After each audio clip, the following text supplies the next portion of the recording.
For 2,000 years, these monuments have stretched across the land. Who built them and why did they do it? While most people have never heard of them, the Hopewell ceremonial earthworks are among the most extraordinary achievements on this continent. They are not ruins, they are blueprints of a worldview, living maps of a civilization, framing the horizon in patterns of ceremony and connection, written directly on the land.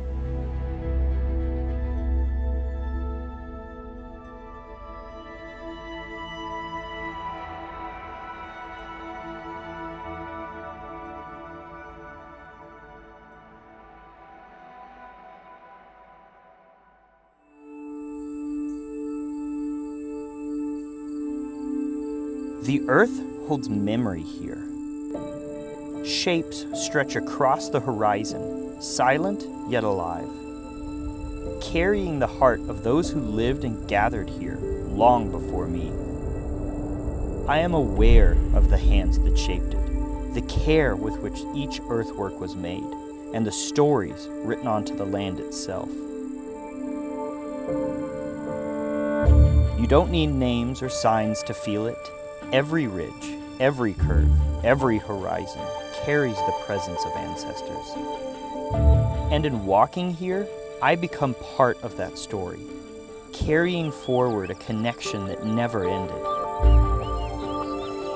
As a citizen of the Miami tribe, I've been on my own personal journey for years to relearn my heritage. I'm here today to find out who built these monumental earthworks and why.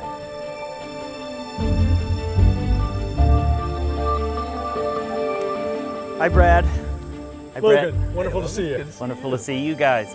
I always love coming out here. How big this place is always awe-inspiring to me. It's off the scale. It is. Yeah. Can you tell me a little bit more about why this site is important and the people who would have built it? Yeah, well, this is the Hopewell Mound Group. This is the type site for the Hopewell culture. It's the biggest of all the monumental earthworks here in the Scioto Paint Creek area. There's something like 2.5 miles of earthen wall that were about 6 feet tall, and there was an exterior ditch about 6 feet deep. So, approaching it from the outside, it was really a formidable structure. There's more than 38 mounds scattered in and around the enclosure, including the biggest Hopewell mound that was ever built. 2,000 years ago, the mounds that we see today are commemorating the locations where these great timber shrine buildings once stood. And also on this eastern end of the enclosure is a geometrically perfect square. And in addition to the geometry, though, there's also this hilltop enclosure aspect. Walls go up and over the bluffs over there behind the trees. Mm-hmm. So it's not just this field that we can see today, but this would have actually included these bluffs here and then gone way, way into the distance. Yeah, all the way to that farthest tree line there.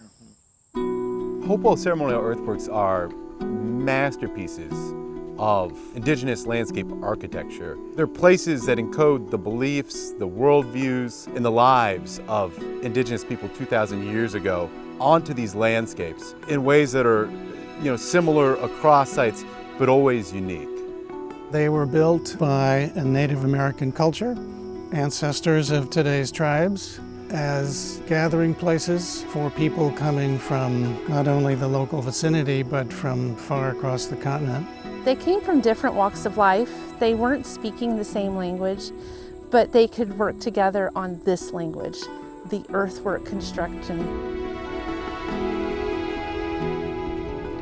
Chillicothe was the center. Tribes from all over North America came to. And when they came, they brought what they considered their greatest treasure. What can you tell me about what they did in the enclosure here? 2,000 years ago, this was probably the most important center in an indigenous religious movement that really swept over half the continent. And so people were coming here for festivals, for feasts and funerals, rites of passage. I think people are kind of celebrating the whole human spectrum in these kinds of places. So not only are they looking at celestial bodies and understanding their movements and celebrating the cycles of the world around them, but more relatable human experiences, life, death, transformation. These are very important life cycle ceremonial sites. They were able to use lunar and solar moments, and they used those moments to know when it was time to come here. And they came up with sites like this to celebrate those moments. It's all about ceremony here, and that's all Hopewell is. None of these earthworks are cities or even villages. The habitations would be outside. So the walls enclose sacred spaces, and many of them are just immense, like this one. Outside of Ohio, there's no other site like this one. Of this scale, with this many mounds and monumental earthworks, there's just nothing that compares in any of those other places. Are there any particular earthworks you would like to point out? Oh yeah. Hopewell Mound Group seems to be a regional or even maybe larger center for the burial of the dead, where some of the most revered ancestors were laid to rest with objects that were important to them in their life and the roles they held in community and society. It is a site of superlatives. It has the most artifacts and beautiful artwork that's ever been discovered. It has the geology, it has the alignments, it has the people, it has the gatherings. It is the site for the Hopewell. And I can look at the mounds and I can hear the songs that they are singing, and I can feel and hear the stories that they tell. I have a special connection with that place.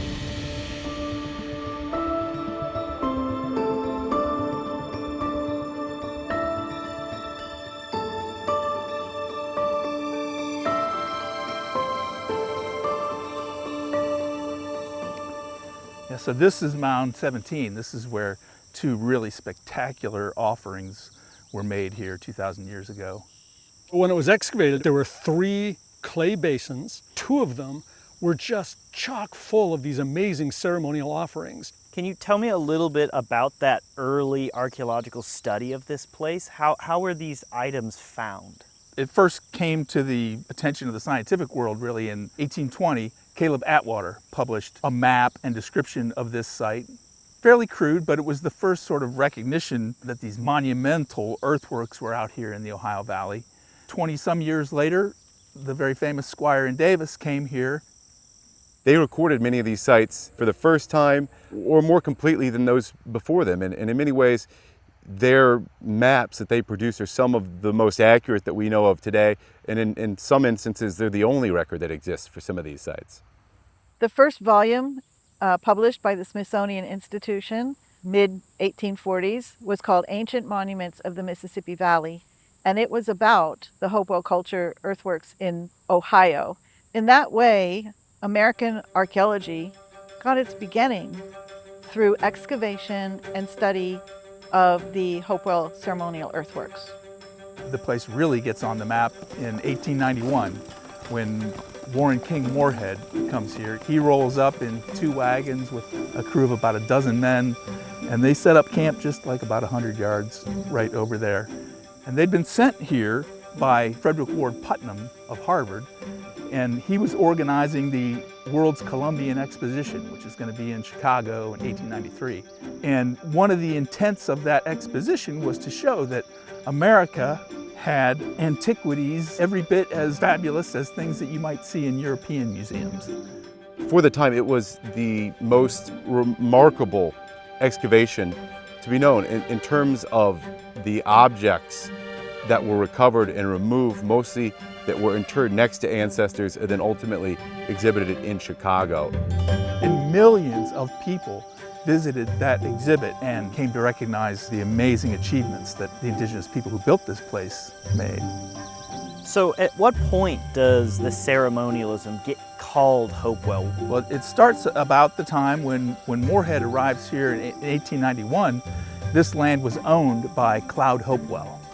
So that's where the name comes from. It's just the gentleman in Chillicothe who happened to own this property.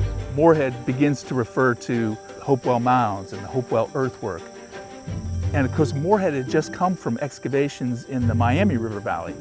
And he notices that the things he's finding here are very different from the villages and cemeteries that he was finding there. And so he begins to understand that there are at least 2 great mound building cultures in southern Ohio. So Adena culture was here in Ohio, it was an indigenous culture, and mound building and burial mounds were really important. The mounds were very tall, and they were burial mounds that were added to over time, and sometimes they had small circular earthworks around the base. This is during the early woodland period, beginning about 800 BC, going all the way up into and through parts of the Hopewell period, maybe as much as 100 AD. The Hopewell emerges at around AD 1, and it emerges from the Adena. And then as you move into Hopewell, there's this transition where the earthworks become huge and such a focus, and the mounds are much smaller. For whatever reason, they stopped building them, but all the evidence is that they continued to care for and came back to them even into what we would call the contact period. We know that there were at least 5,000 years in which mounds were built. That meant that everybody in the area knew about mounds the minute they were born. The details of the chronology is something that we're still struggling with, trying to understand how different activities on this landscape relate to one another. The late Nomi Graeber says it's an explosion of art, ritual, and ceremony that comes out of Adena. And that speaks to the rapidity, to how fast this transition happens. And this place, Hopewell Mound Group, is the best example of that really explosive aspect of it. It is where everything takes off from. We use examples of that to compare to other sites. Yep, that's Hopewell. That's a Hopewell style. That's their pottery. That's their craftsmanship and using that material. It is a place where these diagnostic examples of what makes Hopewell Hopewell is one of those places where that happened.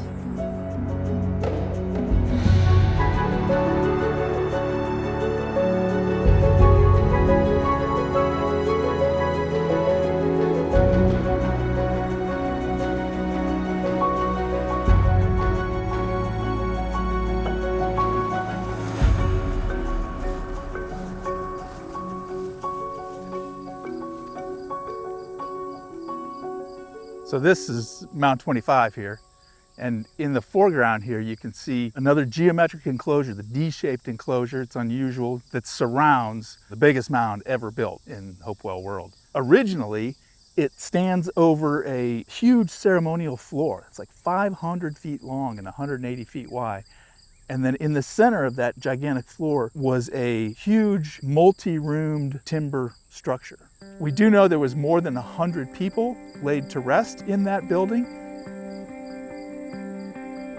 Some of the most important members of these societies were laid to rest, as evidenced by the objects that were laid to rest with them. It gives us insight into the people and the social structure of Hopewell societies, but on the other hand, it is a place where we sort of see the fluorescence of craft productions, of the work of artisans making really important symbolic objects. Hopewell Mound Group is important because that's where the biggest collection of spectacular artistry came from. And that helps to tell us that this was probably the epicenter of the entire Hopewell influential world. The Hopewell interaction sphere is a concept to describe where the exotic items came from that were found in the graves. There were many kinds of beautifully crafted items made of materials that don't exist here. Archaeologists have uncovered copper from the Upper Peninsula and perhaps even as far north as Hudson Bay, shells from the Atlantic Ocean, shells from the Gulf of Mexico. People were traveling from all over North America, from as far away as Canada, the Atlantic coast, the Gulf coast, the Rockies and Yellowstone area. Hundreds of pounds of obsidian, mica from the Blue Ridge Mountains, barracuda jaws, and these exotic, far-flung materials. There is enough evidence that people from communities across a large portion of North America were engaged at those specific places, whether that was moving and transporting baskets of earth or offering gifts to revered leaders in this community or potentially even bringing their own revered community members to be interred at these places. We also know that some of these materials that were crafted here were most likely being derived by people here going out, getting them and coming back. So we think of, Hopewell Mound Group, and Mound 25 is the greatest example of this, not just serving a local community, but serving multiple communities as a regional center. So it's possible that there are people from hundreds of miles away buried here.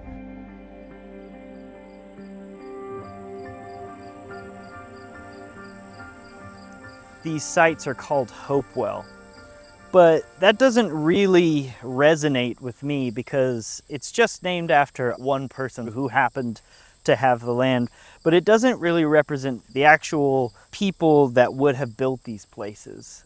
Well, I mean, you're absolutely right. It doesn't represent the indigenous people. There were no indigenous people when the archaeologists started working here, so they didn't know which tribes might be more connected. But it's also simply just archaeological convention that when you excavate a site and recognize a distinctive new culture, you name it after the property. I think it's an unfortunate accident of the archaeological period, especially early archaeology, where they started ascribing these names to the discoverers. These are not the names that the indigenous peoples had for these places. We have a debate, often within and outside of the Native community, whether we should continue to use that name other than ancestors. We don't know what they called themselves. My reaction to the name Hopewell is mixed. I would say that there is no perfect title or name for these ancestral people, these ancestral practices. It's a name that's always kind of been there. I don't really necessarily like it. I don't necessarily dislike it. I think it needs to be something else, and I'm not in a rush to change it, by the way, because this is what we have with. This is the common term that we have to talk about. I hate the name personally, just to be candid.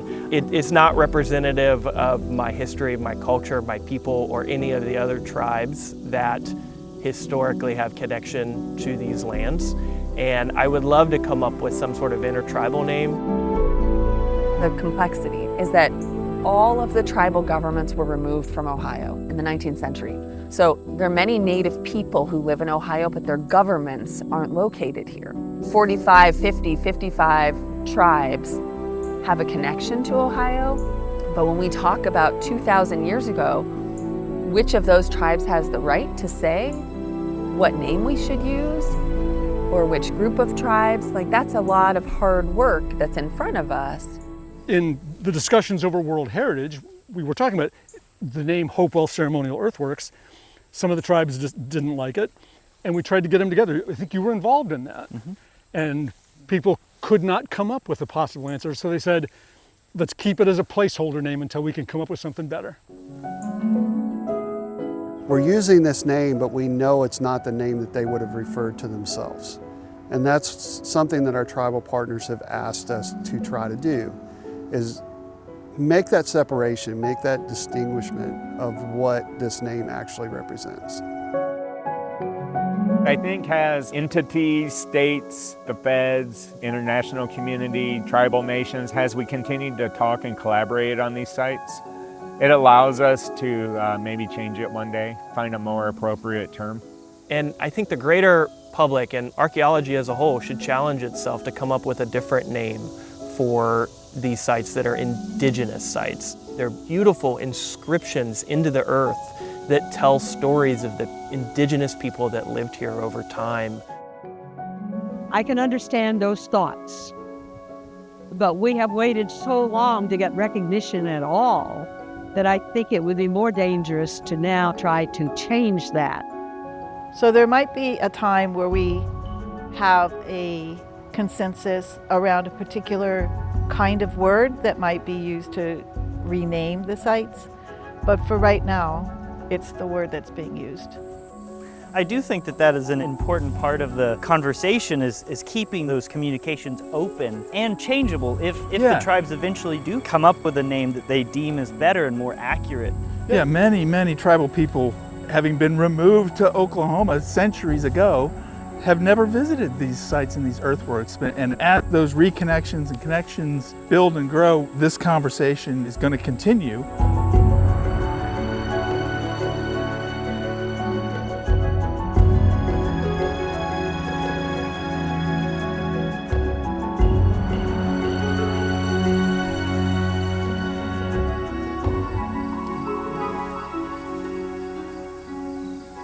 Well, so this is the Great Circle Woodhenge at Hopewell Mound Group.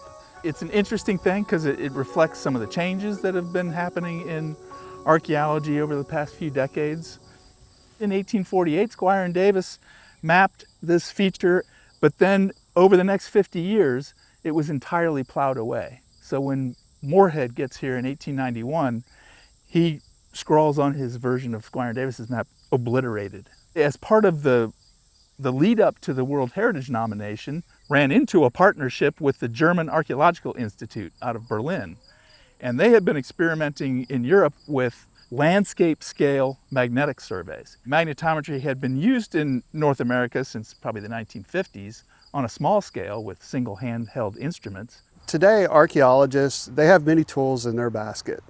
Magnetometry, geomagnetic opportunities come in so we can see in the ground without actually digging in the ground. That's not something we want to do here, because we do look at this as a very sacred place. This is a burial ground. We can figure out what's under the landscape and not tear the whole place up.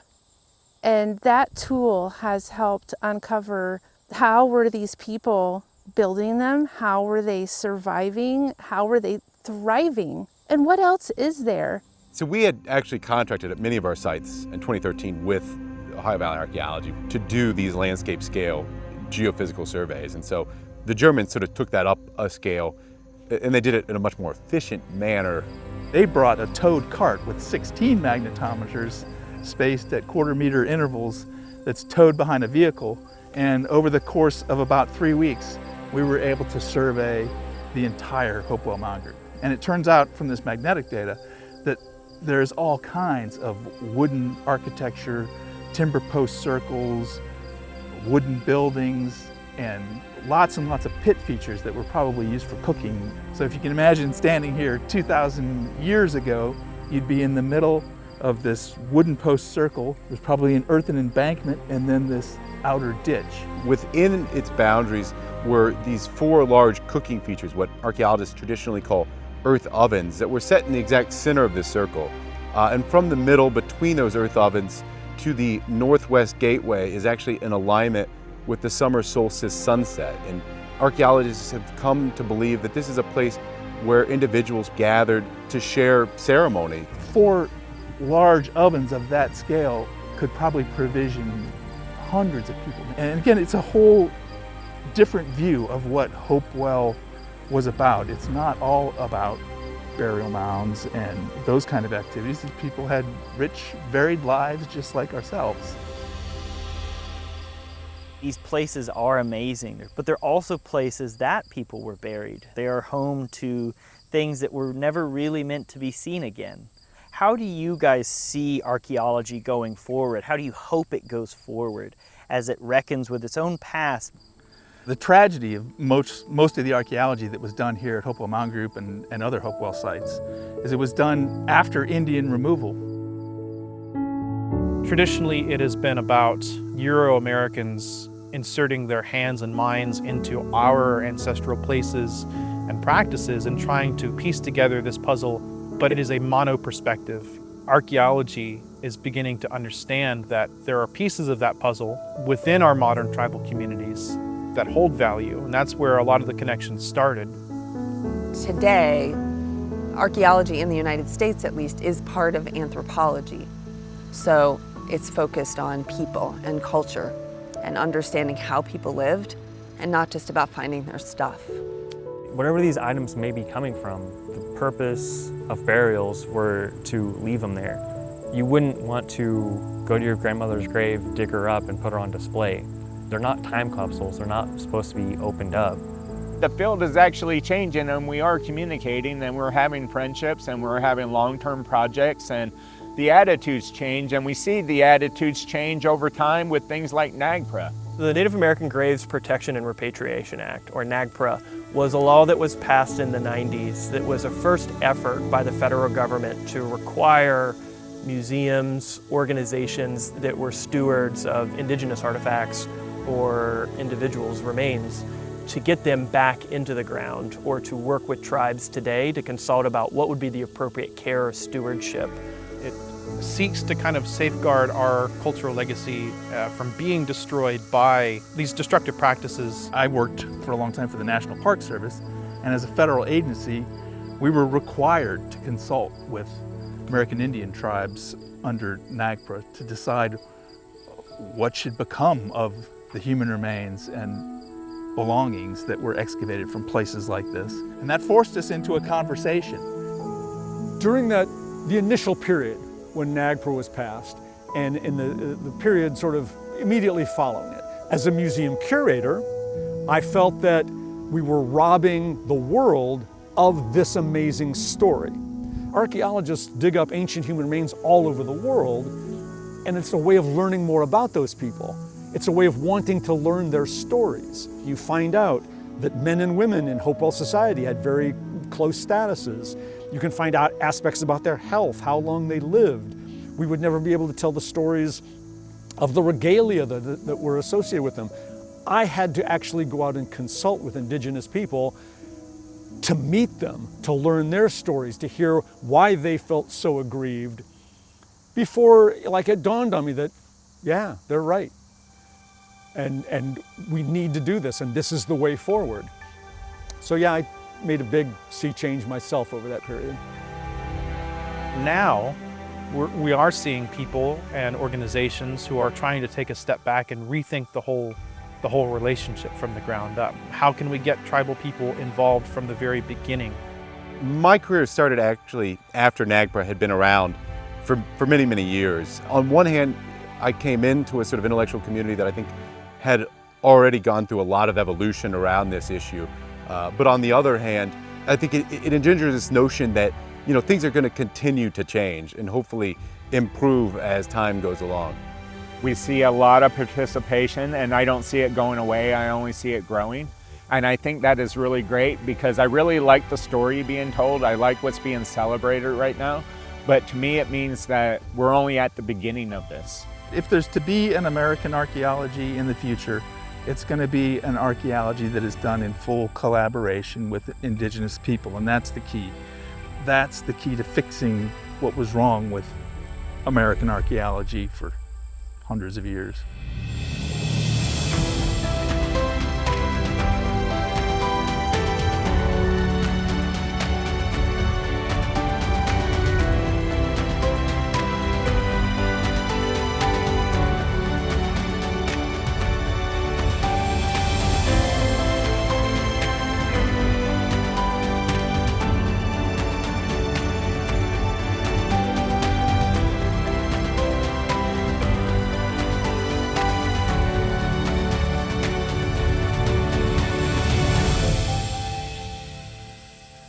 We're just outside the northeast corner of the enclosure here, and you really get a sense of the scale of the place. This area up on the top of the moraine here was never plowed, so the wall is still about 6 feet tall there.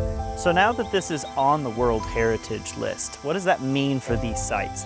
Well, from my perspective, it means this ancient indigenous heritage is lifted up to be on the same level as the pyramids of Egypt and the Parthenon and Machu Picchu. The process that led to that listing has really cemented some relationships that, you know, really weren't there before, and it's brought organizations like the National Park Service and Ohio History Connection together with tribes as stewards of these places. Sites like these are worth it. They are worth building these relationships. They are worth showing off to the whole world that our past is worth telling.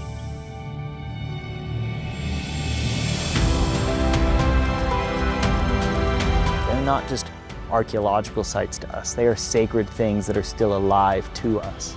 We've learned a lot together, but we have a lot more to learn. We've really only just begun this journey.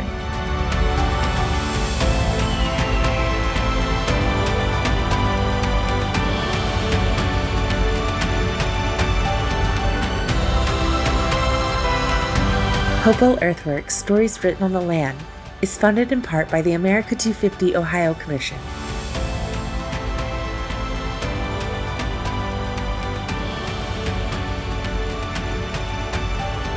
Production support for Hopewell Earthworks Stories Written on the Land is powered by the Storytellers Trust.